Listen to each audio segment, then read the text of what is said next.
सनभूषितांगम कंदर्पकोटिकमनीय किशोर मूर्त्यों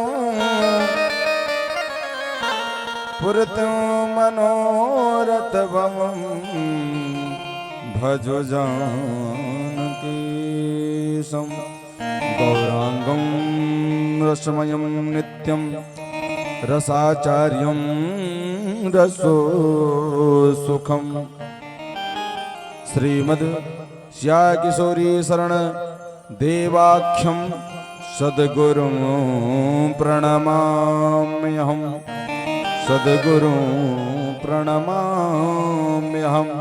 बोले राघवेंद्र सरकार के अनंत बलवंत हनुमान जी महाराज की। आइए बड़े भाव के साथ भगवान की मंगलमयी कथा में प्रवेश करने से पूर्व उनके नामों का 2 बार गुणानुवाद, उसके बाद जैसे प्रभु की इच्छा होगी उनकी कथा में हम लोग प्रवेश करेंगे।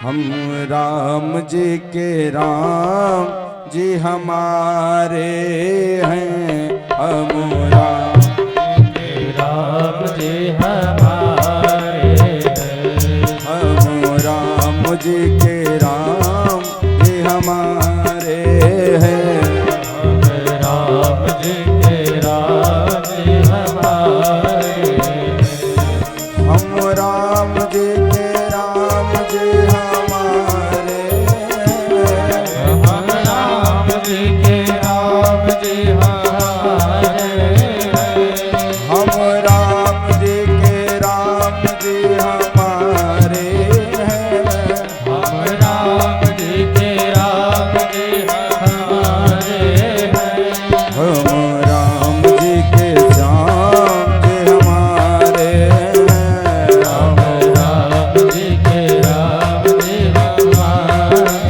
हैं। श्री राधे।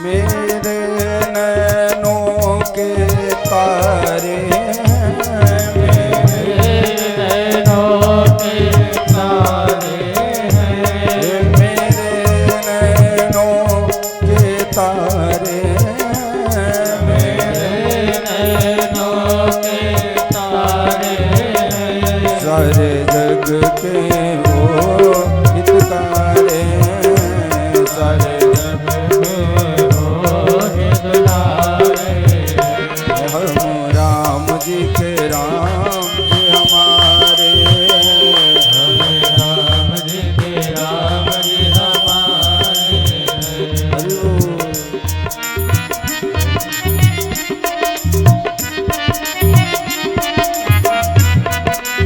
शरम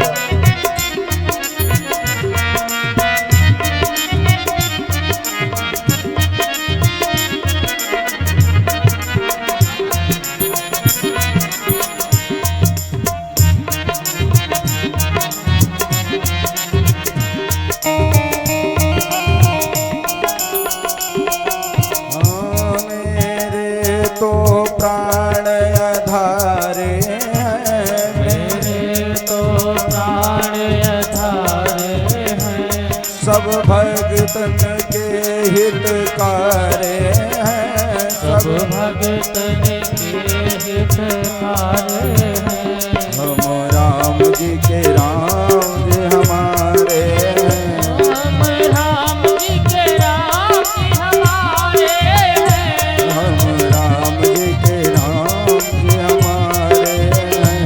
हम राम जी के राम जी हमारे हैं। जय हो।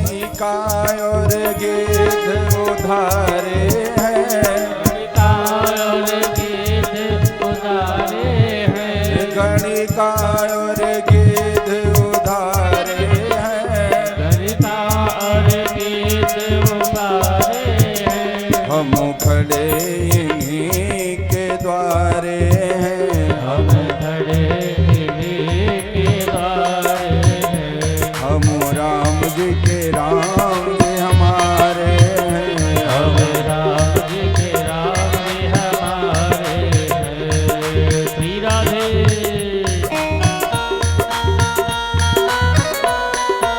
जय राम जय श्री राम। हरि बोल।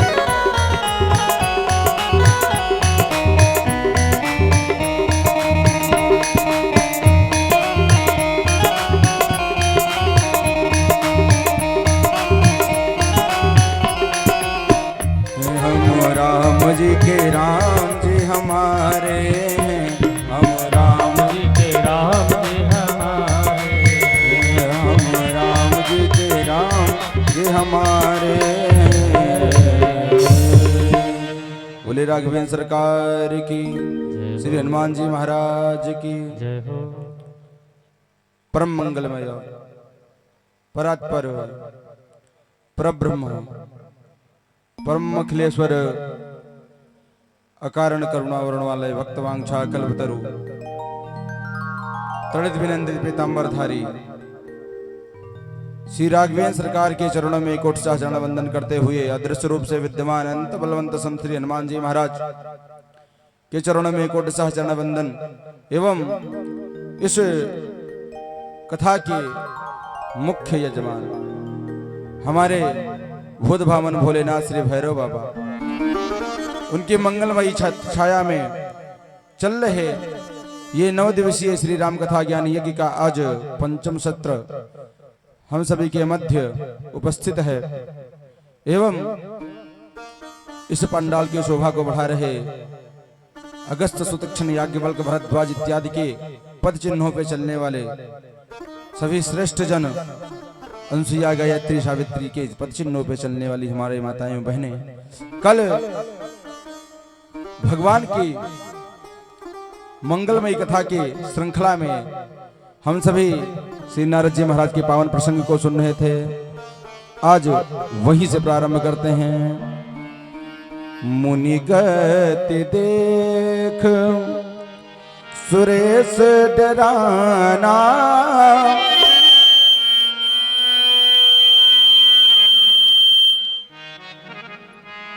मुनि गति देख सुरेश डराना, काम ही बोले किन सनमाना।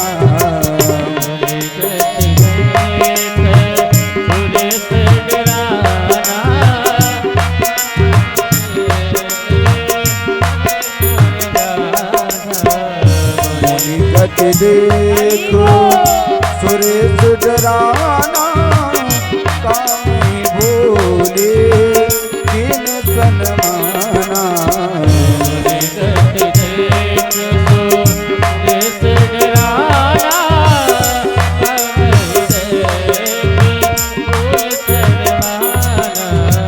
जय सिया राम जय जय सिया राम जय जय सिया राम जय जय सिया राम जय जय सिया राम जय जय सिया राम जय सिया राम। बाबा कह रहे थे कल नारद जी जब हिमालय पर्वत के तलहटी में जब पहुंचे तो महाराज इंद्रदेव को स्पृशा होने लगी, ईर्षा होने लगी कि कहीं ये समाधि लगा लिए और किसी वरदान को प्राप्त कर लिए। तो सबसे प्रथम महाराज सब लोग सिंहासन को ही चाहते हैं, निगाह तो कुर्सी पे ही होती है और कुर्सी को सुरक्षित करना उसका जिम्मेदारी होता है। अब कुर्सी पे है महाराज कौन? इंद्र देवता। वो सोचने लगे कहीं नारद जी हमारे कुर्सी के लिए तो नहीं व्यवस्था कर रहे हैं। तो उन्होंने भेजा कामदेवता को कि जाओ और नारद जी के इस समाधि को भंग करो।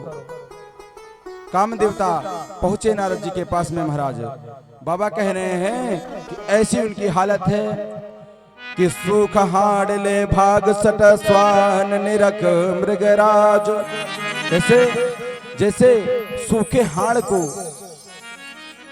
एक कुत्ता स्वान लेकर के भाग रहा हो, उसी तरीके से महाराज ये डरे हुए हैं और लग गए नारद जी महाराज के पास में। पहुंच करके सब प्रथम ने इन्होंने क्या किया, उच्चाटन स्तंभन उन्मूलन इत्यादि जो इनके 6 अस्त्र हैं कामदेवता के, इसको संधान करने का प्रयास इन्होंने किया।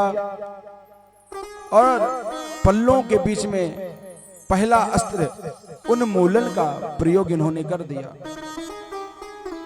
जब वशीकरण किया जाता है, तांत्रिकों के मुख से हम सुने हैं, तो उन्मूलन ही वो लोग चलाते हैं। जब उससे काम नहीं चलता तो स्तंभन का प्रयोग करते। जो सक्षम है, ये इनकी प्रक्रिया है। उन्मूलन का प्रयोग कामदेवता महाराज कर दिए, लेकिन वहां पे उनका काम कुछ बन नहीं पाया। बाबा इतना कह रहे हैं, रंबाधिक अप्सराएं भी बाबा के सामने आई और उनके ध्यान को डिगा नहीं पाई। जिसका भगवान रक्षा करने वाले हो, उसका भला कोई कुछ क्या बिगाड़ सकता है। रघुनाथ जी हो जिसके बिगड़ी बनाने वाले।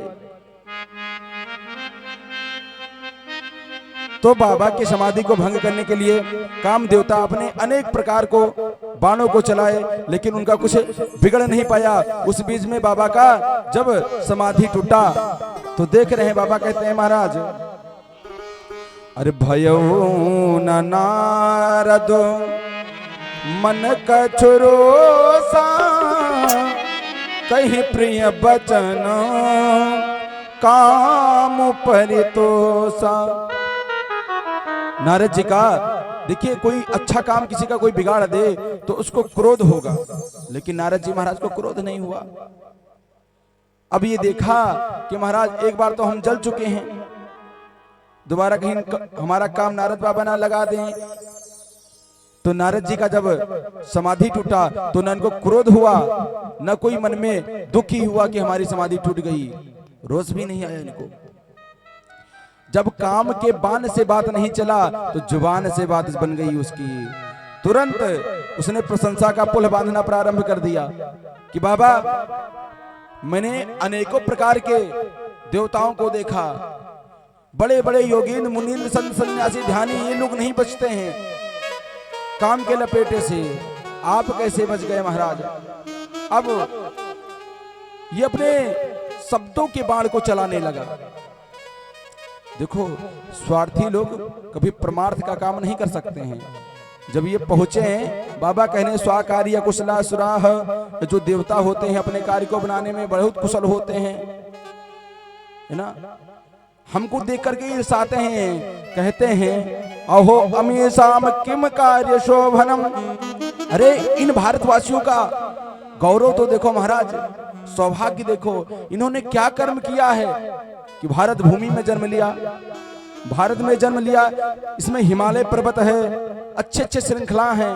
भारत को माता क्यों कहते हैं? इंग्लैंड माता, अमेरिका माता, थाईलैंड माता क्यों नहीं, भारत को ही सिर्फ माता क्यों कहते हैं? क्योंकि भगवान का सर्वाधिक अवतार अगर हुआ है तो भारत में ही हुआ है, विदेश में तो नहीं है हुआ। 24 अवतार जो भगवान के हैं वो भारत भूमि में हुए हैं, और ज्यादातर उत्तर प्रदेश में हुए हैं, है ना। बाबा यही देखते हैं देवता और कहते हैं महाराज कि ये भारत भूमि के जो लोग हैं कितने भाग्यशाली हैं, जो भगवान के दर्शन को बार बार पाते रहते हैं। इनका सौभाग्य देखो। भारत भूमि मेरा जो है ना, अगर हाथ में कुछ दिक्कत हो जाए तो आप हाथ को काट देंगे। पैर में दिक्कत हो जाए, डॉक्टर साहब कह रहे हैं कि ये कैंसर है इसमें, इसको काटना पड़ेगा, तो आप कटवा देंगे।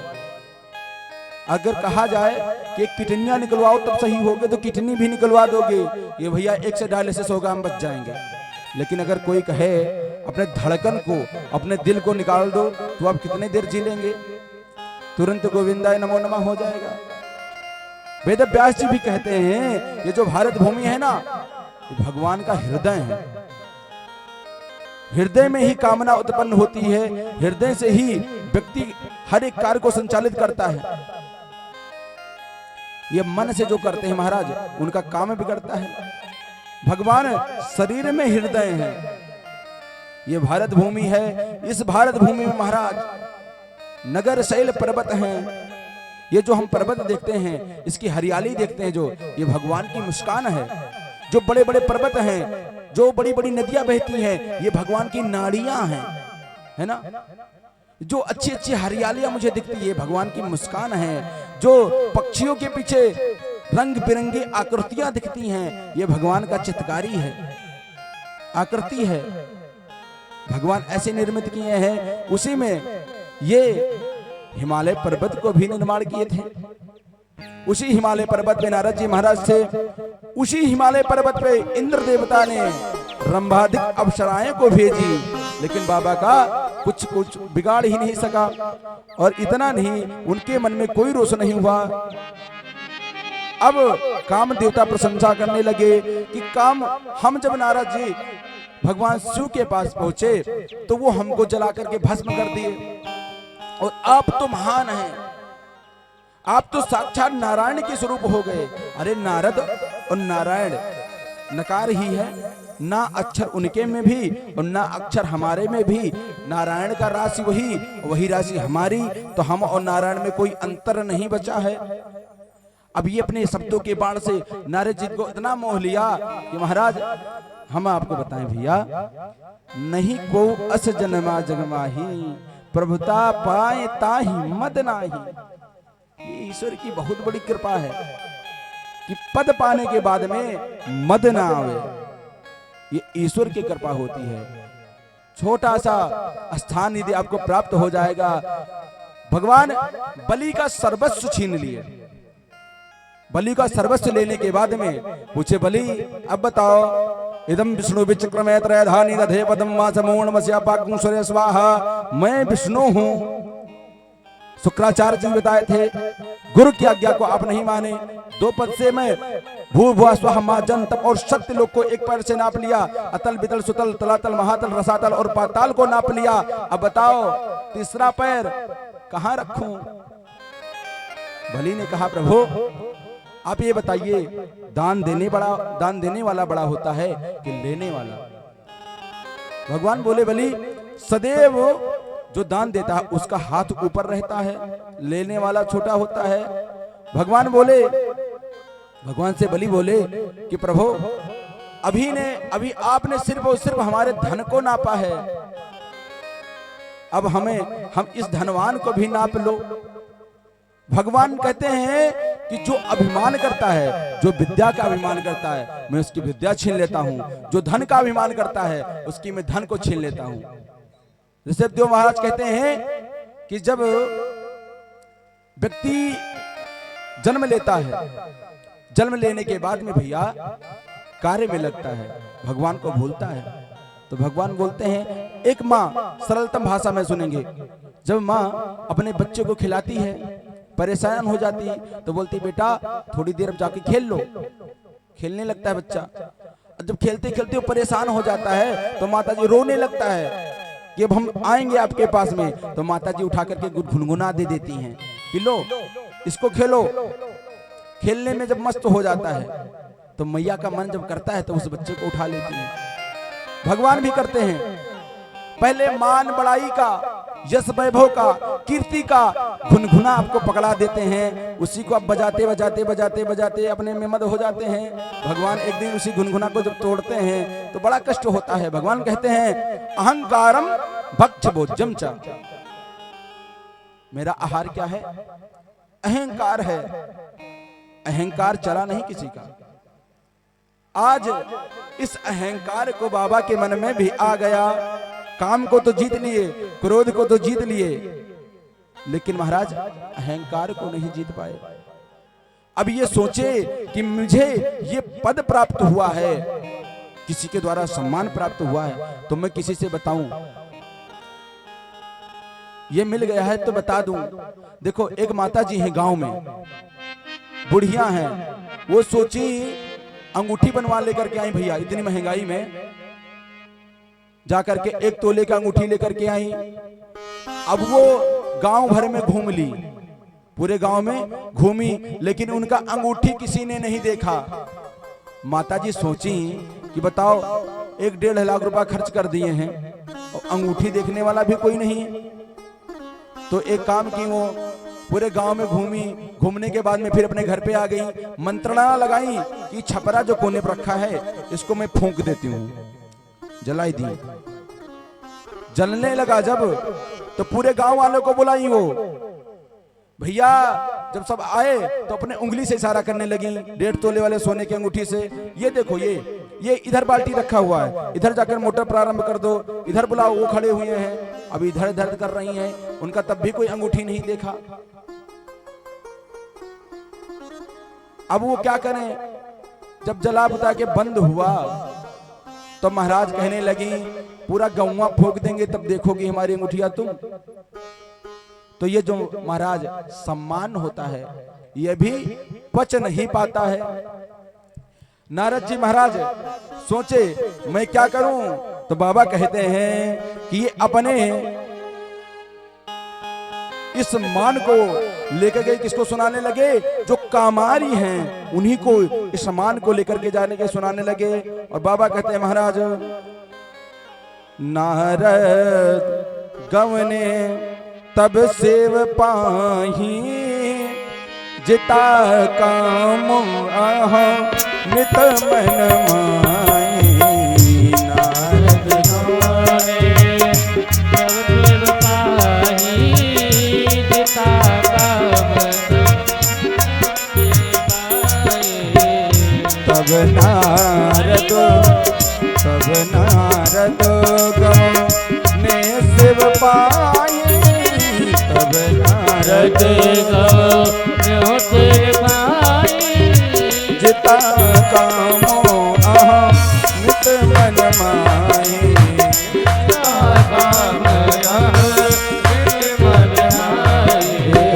जय सिया राम, जय सिया राम, जय सिया राम, जय सिया राम, जय सिया राम। महाराज भगवान शिव के पास पहुंच गए इस चर्चा को बताने के लिए।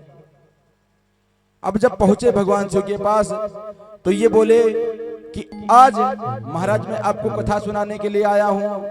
भगवान शिव भी बोले कि नारद जी जब कोई संत मिलता है तो व्यथा नहीं सुनाता, कथा ही सुनाता। जरूर आप कथा ही सुनाएंगे, लेकिन नारद जी आज कुछ और ही सुना दिए, आज कथा नहीं सुनाए। बाबा कहते हैं महाराज अरे मार चरित संग कराही सुनाए, अति प्रिय जानी महेश सिखाए। अति प्रिय जानी महेश सिखाए। मारो चरित, इस काम चरित्र को आज नारद जी महाराज भगवान भूत भावन भोलेनाथ को सुना दिए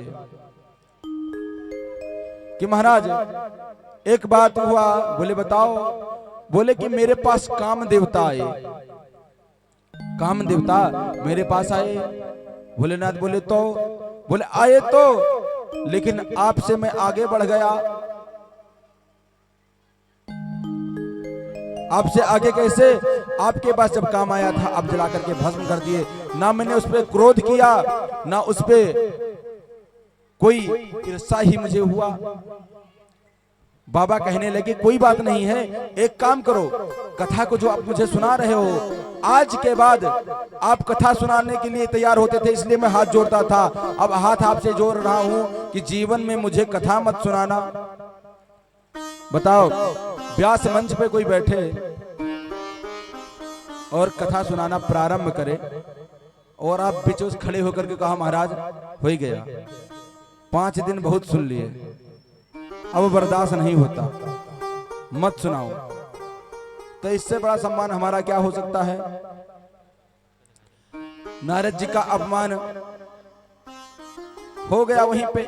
भगवान शिव तो कह रहे थे उनके हित के बात को कि इस कथा को तुम दूसरे को मत सुनाना, लेकिन नारद जी समझ नहीं पाए, बार बार इसी कथा को, इस चरित्र को भगवान शिव को सुनाने लगे।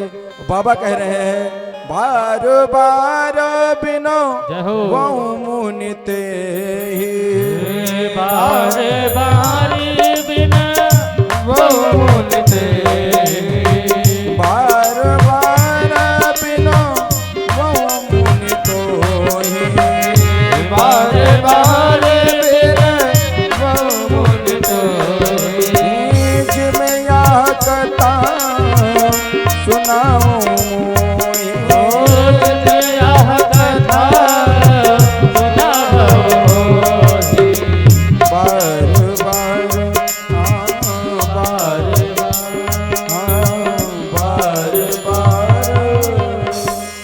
भोलेनाथ बार बार विनती करने लगी कि इस कथा को हमें ना सुनाओ। नारद जी को लगा कि भोलेनाथ के मन में ईर्ष्या हो गया है। बोले कोई बात नहीं महाराज, मैं जा रहा हूं। भोलेनाथ बोले एक काम करना,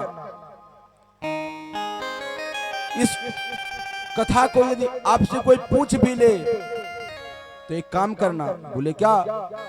बोले चल ही प्रसंग दुरायऊं तब हूं। ये कोई प्रसंग पूछ ले कि महाराज आपने कैसे काम देवता को जीता, तब भी आप मत बताना। अब तो पक्का नारद जी को विश्वास हो गया कि हमसे ये ईर्ष्या करने लगे हैं। नारद जी वहां से चले आए। बोले महाराज अब सुनाऊंगा तो जरूर भगवान नारायण को, लेकिन कुछ दिन रुक करके, जब कुछ दिन के बाद जाऊंगा तो महाराज सम्मान मिलेगा। कोई चीज तुरंत मिले, तुरंत पहुंच जाओ तो हो सकता थोड़ा सम्मान ना मिल पावे। नारद जी अपना हिसाब किताब बनाए। बोले कम से कम 1 महीना का तो मैं गैप करूं, 1 महीने के बाद जाऊंगा महाराज। कुछ दिन के बाद, जिससे हम गुरुदेव भगवान के पास जब हम लोग बहुत बाल्यकाल में जाया करते थे उनसे मिलने के लिए, और तिलक उलक ना लगाए रहें, ऐसे पहुंच जाएं तो पूज्य गुरुदेव भगवान हमारे पहले नंबर टार्च जलाते थे और देखते थे, और जला करके बोलते थे भय प्रकट कृपाला दीन दयाला। आज दया करने के लिए यहाँ काहे प्रकट हो गए हो? कहने का मतलब है जाओ पहले अपने आप को सुधार के आओ। तो हम लोग सोचते थे गुरुजी शायद देख लिए हैं चंदन वंदन। ये नारद जी भी सोचे कि कुछ दिन के बाद जब मैं पहुंचूंगा तो भगवान हमें जरूर देखेंगे। और बाबा भी कह रहे हैं महाराज एक बार करतल पर बीना, एक बार करतल पर बीना, एक बार करतल पर बीना, एक बार करतल पर बीना, गावत हरे गुण गान प्रवीणा, गावत हरि गुण गान प्रवीणा, गावत हरे गुण गान प्रवीणा, चीर सिंधु गंभीर मुनिनाथा,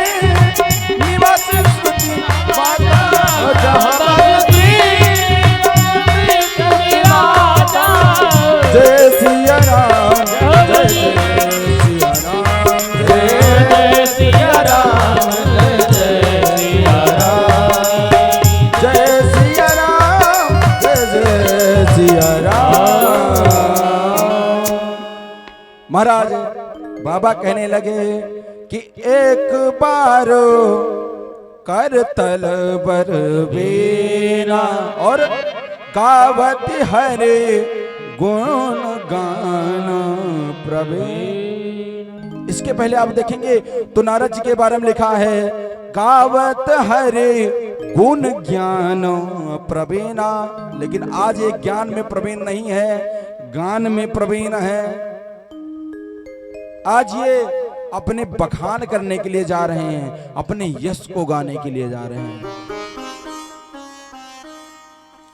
अब जब नारद जी महाराज क्षीर सागर पे पहुंचे तो भगवान नारायण को सय्याधिवास पे देखे। और भगवान जानते हैं, देखो कोई डॉक्टर जब होता है तो मरीज को कहता है बेटा पहले दवा खा लेना समय से, उसके हित में। कोई जब शासक होता है वो समझाता है कि ये तुम्हारे लिए गलत है, तब भी वो ये नहीं जब मानता तो महाराज उसका कल्याण नहीं हो पाता। बाबा जब पहुंचे तो पहले नारद जी दूर खड़े होकर के प्रणाम करते थे और प्रार्थना करते थे। आज जब ये पहुंचे तो महाराज गोस्वामी बाबा कहते हैं कि बाबा नहीं खड़े हुए, तुरंत भगवान उठ गए। महाराज हरसी मिले उठी रामानिकेता, भगवान नारायण ही खुद खड़े हो गए और जाकर के मिल लिए। मिलना ही नहीं महाराज, उनको जहां पे एक बैरिकेडिंग लगा था कि उस पार ही खड़े होकर के प्रार्थना करो, खड़े होकर के। सहस्रसी लिखा, पुरुष सूक्त से, रुद्र सूक्त से, यम सूक्त से आप जो प्रणाम करते थे उस रेड जोन के बाहर, वो आज वहां से उठा करके लाया गया और अपने बगल में बैठाया गया जहां पे माता लक्ष्मी सिर्फ रहा करती थी। अब नारद जी समझे महाराज हो ना हो बात फैलती बहुत हो, भगवान नारायण तक पहुंच ही गई मेरी बात। आखिरकार इनको पता ही चल गया कि नारद मामूली चीज नहीं है बहुत पावरफुल व्यक्ति, बहुत ऊंचा पावर है इनका। अब देखो भगवान ज्यादा कुछ नहीं किए और पूछने लगे महाराज कि हे नारद जी महाराज, बहुत दिन की इन्हें मुनि दया, आज बड़े दिन के बाद हम पे दया करने के लिए आप कैसे आए? माता जी जब आपको प्रणाम करने लगे तो खुश मत हो। कोई गुरु तुमको जब प्रणाम कर रहे तो प्रसन्न मत हो जाना, क्योंकि सचिव वैद गुरु ये तीन यदि आपके हाँ में हाँ मिलाने लगे तो समझ लो आपका नाश निश्चित है। बताएं, जिस दिन धर्म दो पक्षों में था, कौरव के पक्ष में भी था, युधिष्ठिर के स्वरूप महाराज धर्म थे, और पांडवों की भी तरफ था धर्म, विदुर जी और युधिष्ठिर जी महाराज। लेकिन धर्म की विलंबना क्या है कि महाराज जो दुर्योधन के तरफ धर्म है उस धर्म का कोई नहीं सुनता, उस धर्म को सुनना पड़ता है। बोला है जब महाराज बताने लगे धृतराष्ट्र से कि महाराज ये जो तुम्हारा पुत्र है ना दुर्योधन, ये मूर्तिमान कलयुग है, यदि शरीर में कोई अंग खराब हो जाए तो उसको काट देना चाहिए। अब ये सुना जब तो आके अनाप शनाप महाराज सुनाने लगा, बोला दासी पुत्र तुम हमारे टुकड़े पे पलते हो, कुत्तों के तरीके परे रहते हो और हमारे पिताजी को ही हमारे प्रति भड़का रहे हो। उधर उस धर्म को कोई सुनने वाला नहीं है। और बताएं जिस दिन महाराज उद्धव जी वहां से चले हैं तो बताते हैं सा निर्गतः कौरव पूर्ण लब्धा, जिस दिन से अपने धनुष बाण को देहरी पे रख करके चल दिए उद्धव जी महाराज, उसी दिन जान लीजिए कि कौरव पूर्ण हीन हो गए। और इधर युधिष्ठिर जी महाराज जो अपने भैया से कहते हैं वो आंख मूंद करके विश्वास करते हैं। यक्षों ने जब घेर लिया दुर्योधन इत्यादि लोगों को तो विदुर जी ये कहने लगे युधिष्ठिर जी महाराज तुम्हारे भैया हैं, जाकर के उनको बचा लो। आंख मूंद करके उनके बातों को विश्वास करके ये चले गए। धर्म ये होता है, धर्म को जब आप सुनेंगे तब धर्म आपकी रक्षा करेगी। जब धर्म को आप सुनाने लगेंगे तो आपका रक्षा करने वाला नहीं महाराज। बाबा के मन में आ गया घमंड, ये धर्म को सुनना नहीं सुनाना चाह रहे हैं। और किससे? जो धर्म मूर्तिमान, जिनके शरण में धर्म जाता हो। उठे प्रभु, बोले हमारे भक्त के अंदर एक फोड़ा हो गया है। एक डॉक्टर जब मिला तो बोला अभी ये छोटा है, दवा खा लो दब जाएगा। जब दूसरे डॉक्टर साहब के पास पहुंचे तो उन्होंने कहा कि भैया इतने दिन से कहां थे? तो डॉक्टर साहब ने हमने कहा कि हमको समय नहीं था, दवा लिया तो उसको खा भी नहीं पाया। डॉक्टर साहब बोले अब एक काम करो, तुम्हारे इस फोड़े को मुझे चीरना पड़ेगा, ऑपरेशन करना पड़ेगा। अब नारद जी का जो फोड़ा हो गया महाराज, इसको भगवान उखाड़ेंगे, चीरेंगे, इसका ऑपरेशन करेंगे, तभी ये सही हो पाएगा। नारद जी महाराज पूरा वृत्तांत भगवान नारायण को सुना दिए कि महाराज एक बार काम आया था हमारे पास में, अपने प्रभाव को खूब विस्तारा। भगवान बोले अच्छा। बोले अपना रोष दिखा करके वो चला गया, कुछ बिगाड़ नहीं पाया। भगवान बोले अच्छा है। भगवान बोले किसी से और बताए हो? नारद जी बोले भगवान शिव को सुनाया तो उन्होंने स्वीकार नहीं किया। भगवान इसलिए उनका ऑपरेशन करने नहीं लगे कि इनको आज ये अभिमान हो गया कि मैं काम को जीत लिया, इसलिए ऑपरेशन करना चाहते हैं कि इन्होंने शिव जी का अपराध करके चलाया मेरे पास में। जो विश्व के गुरु हैं, जिनकी शरण चंद्रमा भी लेती है महाराज, उसका ये आज अपमान कर दिए। यदि राम जी का अपराध हुआ होता तो हो सकता है ये बच जाते महाराज। लेकिन भगवान बोले ठीक है नारद जी, अब तुम में और मुझ में कोई अंतर नहीं है। एक काम करो, अब आप जाओ प्रेम के साथ और अपने भजन कीर्तन में लगो। क्या करें?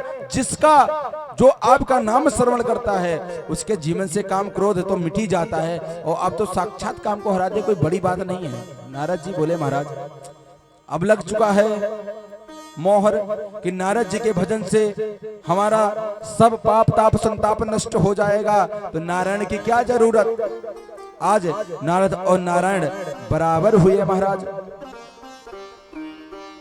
बाबा उसी समय पे एक काम किए और सोचने लगे।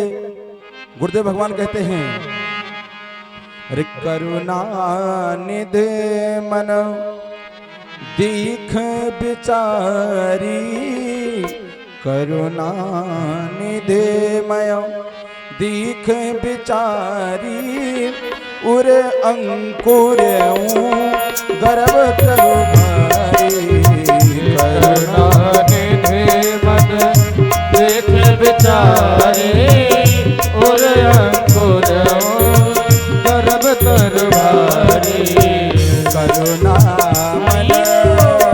करुणा निधि मन दीख बिचारी, उरे अंकुर गर्भ तरु भारी, करुणा निधि मन देख बिचारी, उरे अंकुर गर्भ तरु भारी। जय सिया राम, जय सिया राम, जय सिया राम, जय सिया राम, जय सिया राम, जय सिया राम। बाबा कहने लगे महाराज कि करुणा निधि मनो देख बिचारी, उरे अंकुर गर्भो तरु भारी। ये तरु मतलब वृक्ष। आज इनके अंदर अभिमान का बीज अंकुरित हो गया है महाराज। अभिमान की है महाराज, अभिमान बचता नहीं है किसी का। बाबा कह रहे हैं अब ये जो चल दिए, उसी बीच भगवान ने अपने माया को विस्तार किया। और बाबा कहते हैं कि मम माया दुरत्या, ये मेरी माया है ना, ये बहुत खतरनाक है, बचती कैसे है। यही माया पूरे संसार को नचाती है, सारे जग को और सारे जग को रही नचाय, नचाय हरि माया जादूगरनी, सारे जग को रही नचाए नचाए ये माया जादूगरनी, सारे जग को रही नचाय, नचाय हरि माया जादूगरनी, सारे जग को रही नचाए नचाए ये माया जादूगरनी, माया जादूगरनी, हरि माया जादूगरनी, हरि माया जादूगरनी, हरि माया जादूगरनी, हरि माया जादूगरनी, हरि माया जादूगरनी, हरि माया जादूगरनी, हरि माया जादूगरनी, ये जग को रही नचाए, हरि माया जादूगरनी, सारे जग को रही नचाए, माया जादूगरनी।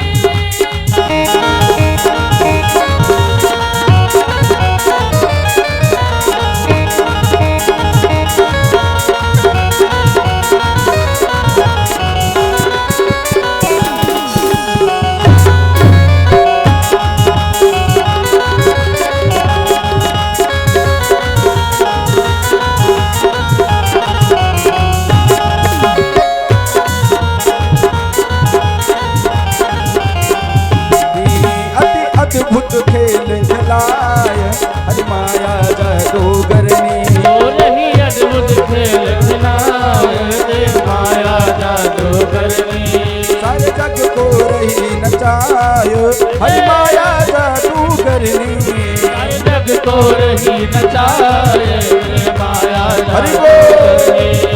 श्री राधे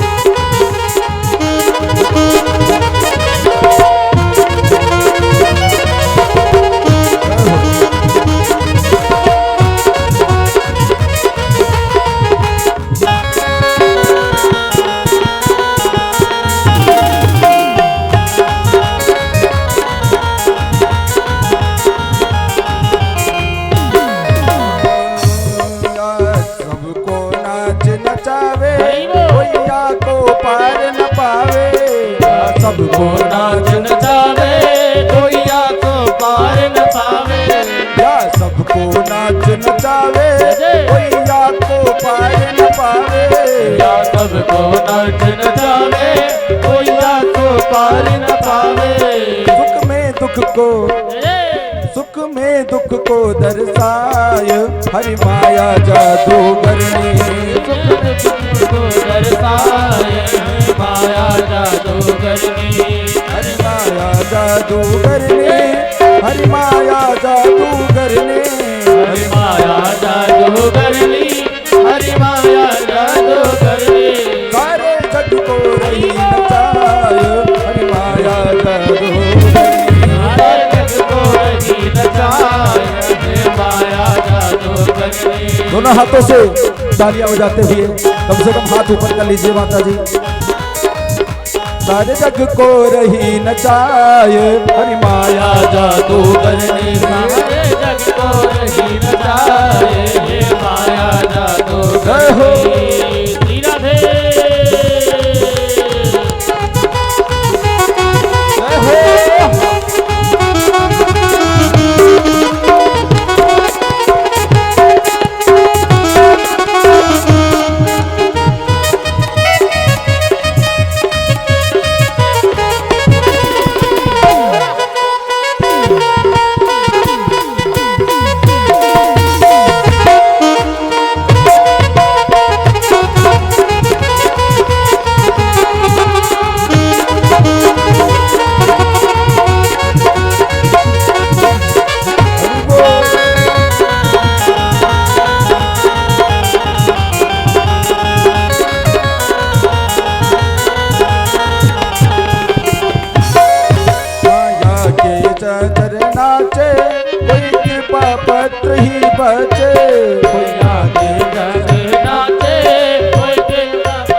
पत्र ही बचे। माया के बस में नाचे, कोई कृपा पात्र ही बाटे। इस माया से भगवान कहते हैं ये यथा माम प्रपद्यन्ते माया में ताम तरन्ते। जो हमारे शरणापन्न रहता है वही इस माया से बच सकता है। हाँ बाबा कहते हैं महाराज, हाँ या के बस ही नाचे, कोई कृपा पत्र ही बचे। माया के बस में नाचे, कोई कृपा पात्र ही बाटे। हाँ सतगुरु ले बचाए, हरि माया जादूगरनी। हाँ सतगुरु ले बचाए, हरि माया जादूगरनी। हाँ माया जादूगरनी, हरि माया जादूगरनी। हरि माया जादूगरनी, हरि माया जादूगरनी। हाँ माया जादूगरनी, हरि माया जादूगरनी। हरि माया जादूगरनी, हरि माया जादूगरनी। सारे जग को रही नचाए, हरि माया जादूगरनी। सारे जग को रही नचाए, हरि माया जादूगरनी। हरि बोल। जय हो।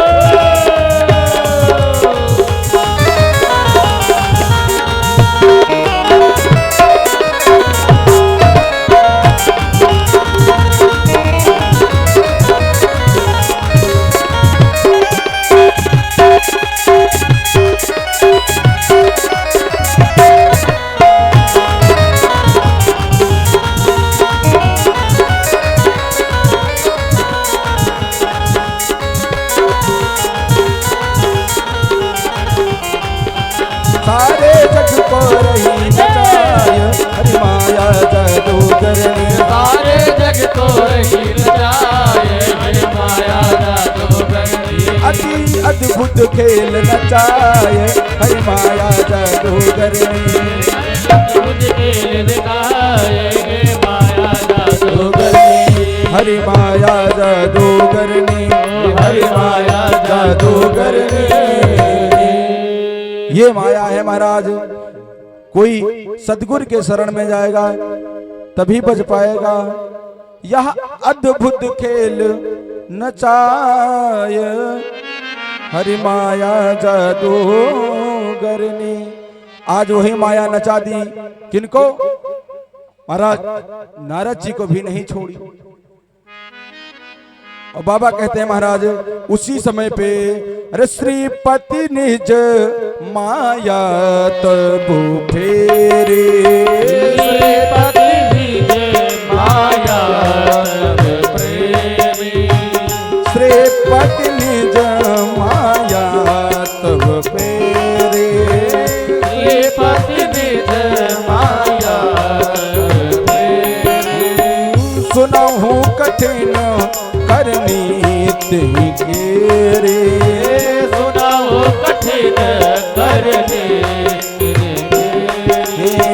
सुनहु कठिन करनी तिहि घेरे।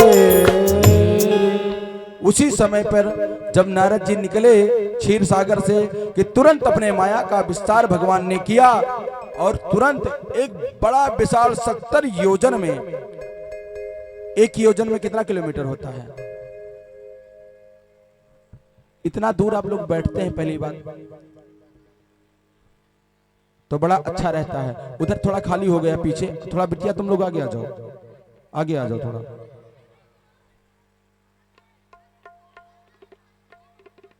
बोले राघवेंद्र सरकार की। जो पीछे लोग आते रहेंगे वो आराम से बैठते रहेंगे।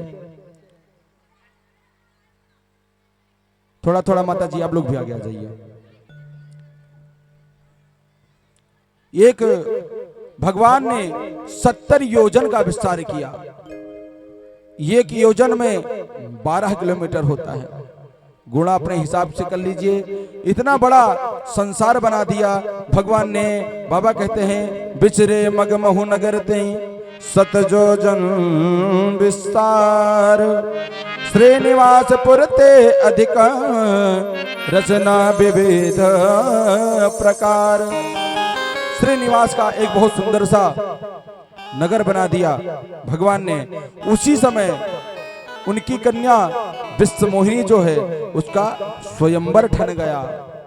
भोलेनाथ समझाए थे, यदि मान जाते तो आज भोलेनाथ के वचनों से बच करके नारद जी का कुछ बिगड़ता नहीं। लेकिन विश्वमोहिनी के चक्कर में आज नारद जी भी फंसेंगे।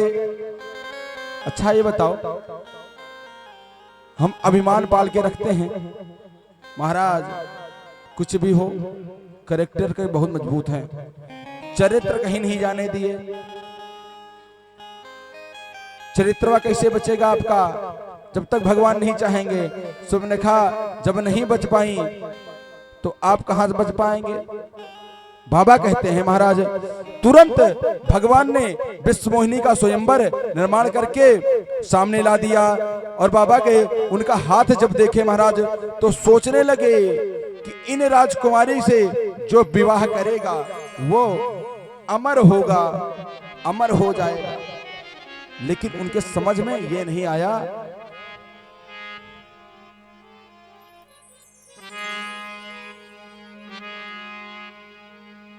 कि जो इनसे विवाह करेगा वो अमर होगा। बाबा कह रहे हैं जो यही बरई अमर सोए, जो यही बरई अमर सोए, जो यही बरई अमर सोए, जो यही बरई अमर सोए, समर भूमि कहीं जीत न कोई, हमारे होंगे कहीं जीत न कोई, समर भूमि कहीं जीत न कोई।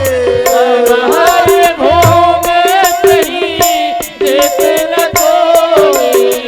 जय सिया राम, जय जय सिया राम, जय जय सिया राम, जय जय सिया राम, जय सिया राम, जय जय सिया राम। महाराज सोचने लगे नारद जी कि महाराज जो इनसे विवाह करेगा वो अमर होगा। लेकिन नारद जी क्या समझे कि जो इससे विवाह करेगा वो अमर हो जाएगा। मति दौर्बल्यम, ये मति है, ये बड़ी दुर्बल है। कब आपको कहां निपटवा दे ये ईश्वर ही जाने। लेकिन जब पिताश्री उनके पूछने लगे तो बाबा बोले, अपने मन से कुछ बना करके और बोल दिए। लेकिन नारद जी मनी मनी सोचने लगे कि मैं जाऊंगा और अभी भगवान से, जितने सुंदर भगवान हैं उतना सुंदर कोई दुनिया में है ही नहीं। मैं भगवान से जाऊंगा और उनके स्वरूप को मांग के लेकर के आऊंगा और विवाह करूंगा। ये बताओ, विवाह के समय, आज के समय जो माताओं का विवाह होता है, जो बहनों का होता है, और रात में जो रहती हैं, सुबह सुबह अगर मुंह धुल के खड़ा कराया जाए तो उनके घर वाले ही ना पहचान पावे, डुप्लीकेट चेहरा बना लें। हम लोग बिहार से एक बार आ रहे थे तो इसी कोच में एक भैया भी थे, ऊपर थ्रेडिंग बनवा रहे थे। सामने भैया थे, बहनी नहीं। उनसे हमारे बाबा पूछे साथ में जो थे कि महाराज ये का उखरवा रहे हो अपना। तो बोले क्या करें, हमार ब्याह ठना है। तो कहीं कि दुल्हन दुल्हन बनबो का, कहीं ना ही जरूरी है। तो नर्मदा जी परंपरा शुरू कर दिए थे कि महाराज सुंदर बन करके विवाह में जाओ। लेकिन जो जितना सुंदर बन के जाता है वो उतना बंदर बनाया जाता है। जितना अम्नी के बन जाओगे उतना ही नीच बना दिए जाओगे। बाद में विवाह जब होता है तो क्या रहती है, जब पहली पहली बात होगा तो महाराज फूलमती बन जाएंगी। अरे राम, इनके जैसा दुनिया में कोई है ही नहीं है। अब बोल दो तो झगड़ा कर लेंगे, महाराज मारपीट कर लेंगे। फोन एक मिनट बंद नहीं हो सकता है, इतना प्रत्यक्षम किम प्रमाणम,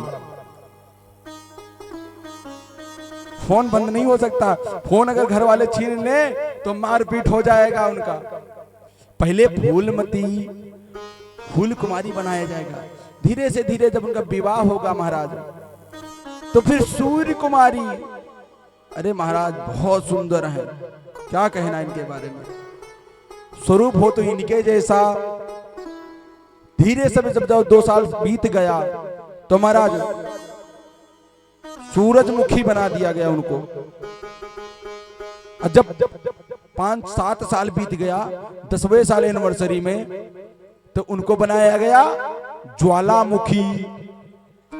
उस चौतरफा से अपना जलवा फैलाएंगे। शुरुआत में यही होता है महाराज। बाबा भी कहते हैं क्या कि इस रूप को मांग के लेकर गाऊंगा, आन भात नहीं पावो ओही।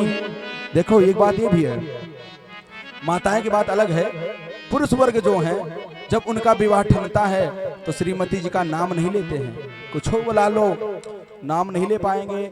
नारद जी भी कहते हैं महाराज कि आपन रूप देवो प्रभु मोहि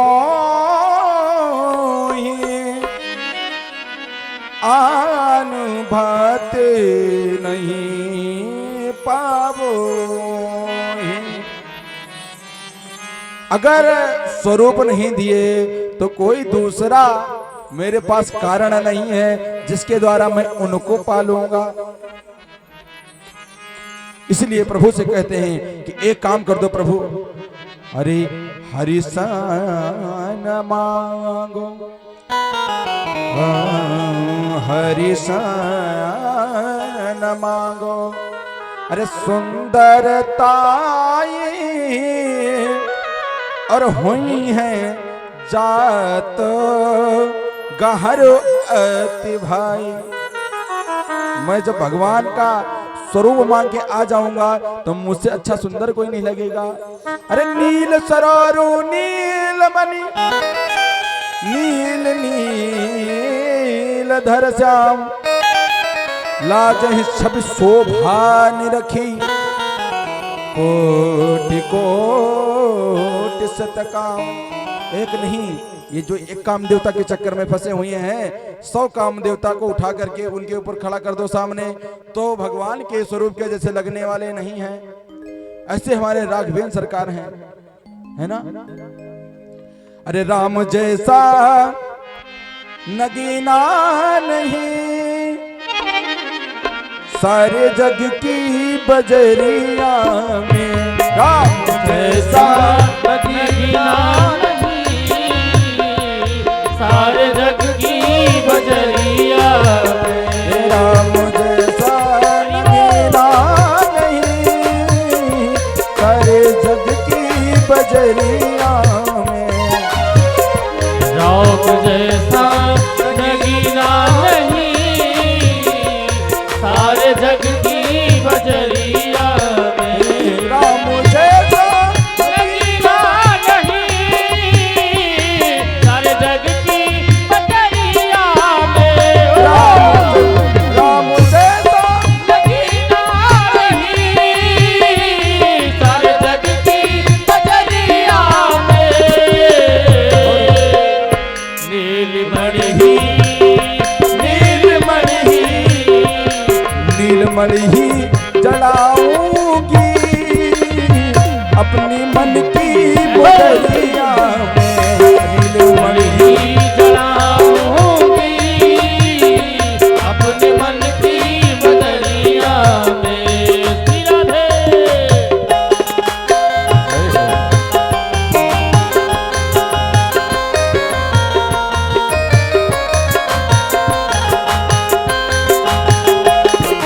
हरि बोल।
मूरत बसाऊंगी अपनी मन की कुठरिया में।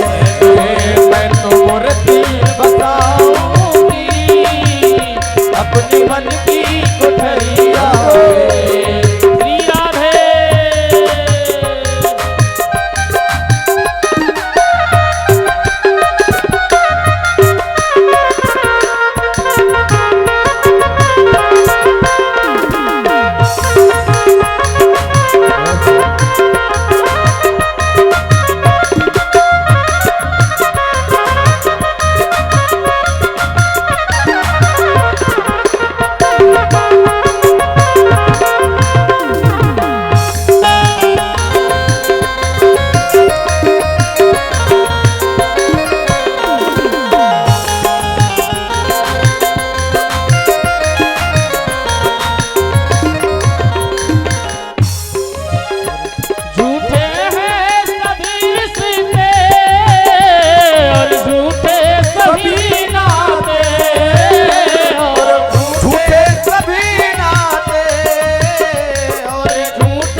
कुछ दिन ही तो रहना है माया की कोठरिया